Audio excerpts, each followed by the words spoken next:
Today on Scams, Hacks and Frauds, we'll tell you about a shocking major hack that has put the personal data of 6 million people at risk, even people who have never heard of the company it was taken from.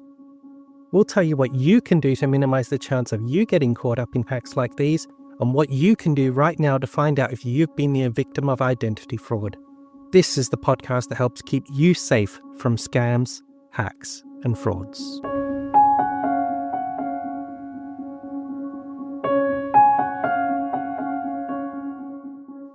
You may never have heard of Capita, but there's a pretty good chance you've dealt with them without knowing it. Capita is one of the biggest outsourcing companies in the world. If you've ever called a company's customer service line, you might have been talking to Capita. If you have a pension or retirement savings, that very well could be managed by Capita.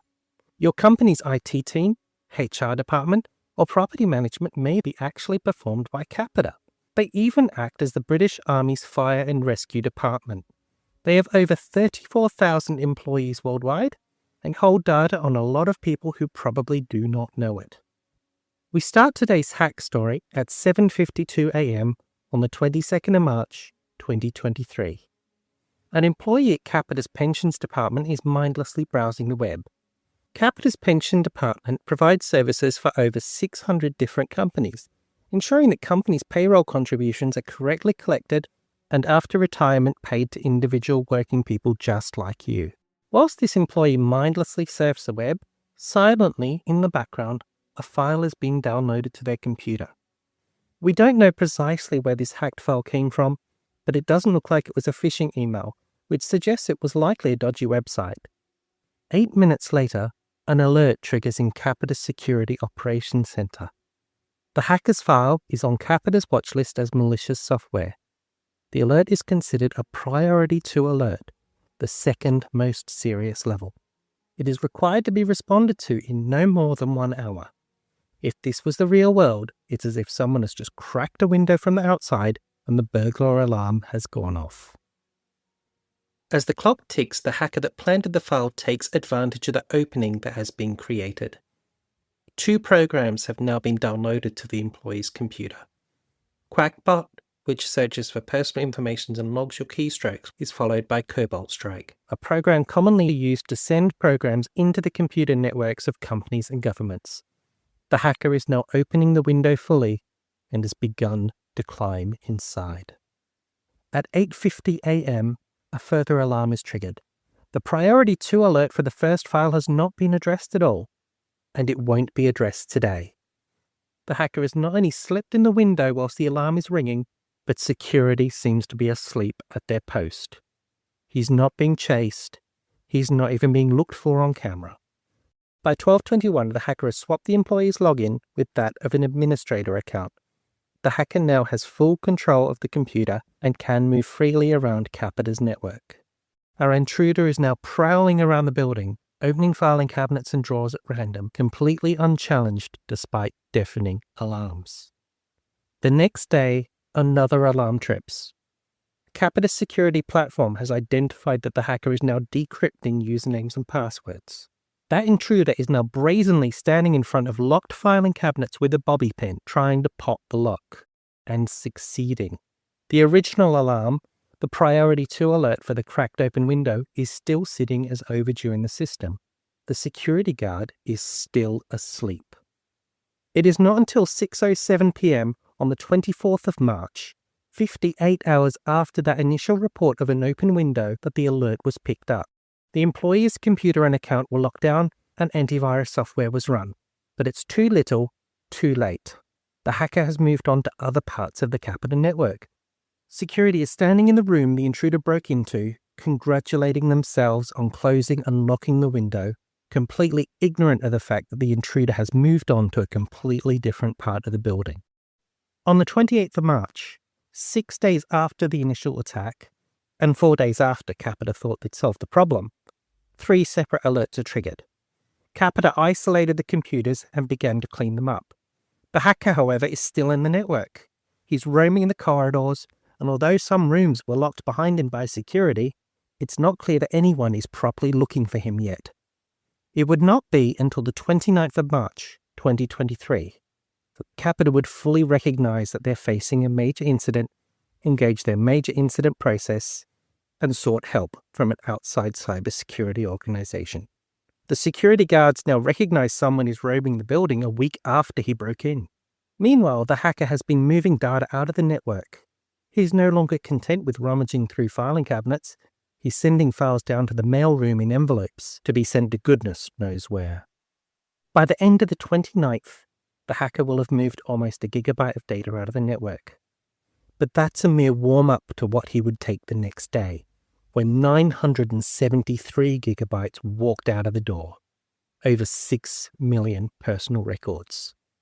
He's not just emptying filing cabinets, he's sent entire buildings' worth of files out through the mailroom. It's unclear what, if anything, Capita was doing at this point to stop him, or even if they're aware that there's an unusual amount of data leaving. In the early hours of the 31st of March, the hacker takes things up a step. He begins resetting people's passwords, and almost 60,000 users find themselves locked out and told to create new passwords. He then began deploying ransomware software that locks systems and databases until a ransom is paid. He's changing the locks on those filing cabinets and is demanding money for the new keys. It's not until the end of that day, more than a week after the hacker broke in, that Capita reported there had been an incident to the data protection authorities. Could you imagine waiting over a week before reporting an intruder to the police? On the 6th of September, Capita would report that over 6 million people had their information stolen. Still, they were somewhat confident that there was no significant harm or loss to any individual person.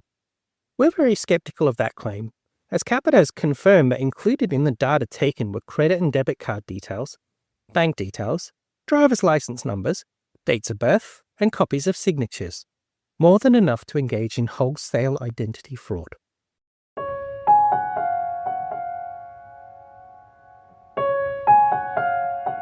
You might think that such a massive data breach would result in an enormous fine.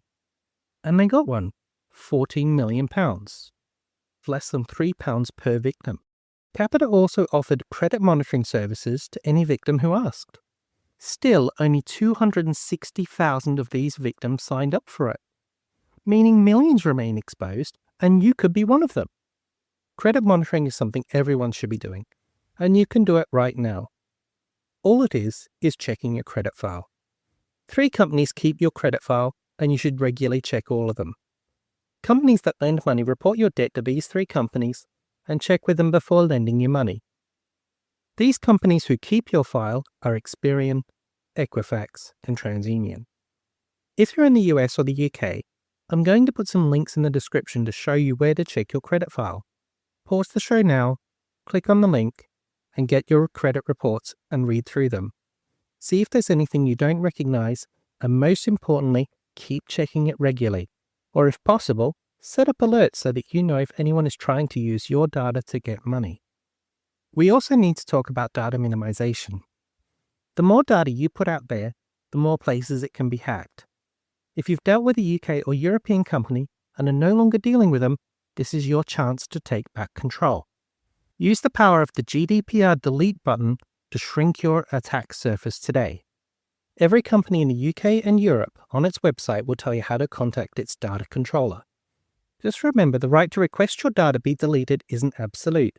There are certain cases where they can keep holding it if there's a real need. Still, they'll need a good reason not to honor your power move. You should also think twice about the data you share. Don't sign up for every single mailing list, competition, or loyalty scheme out there. There are great deals to be had with loyalty schemes, but keep to the ones you're most likely to use. Although competitions and loyalty schemes may not have all the information a hacker needs to impersonate you, they can give just enough information for them to get more pieces of the puzzle. I've been C, and this has been Scams, Hacks, and Frauds. You can find more stories and tips on how to keep you safe. You can find more stories and tips on how to keep you safe from hacks on our website, including stories like the Qantas hack and the Marks & Spencer and Co-op hacks. Check the description for links for these.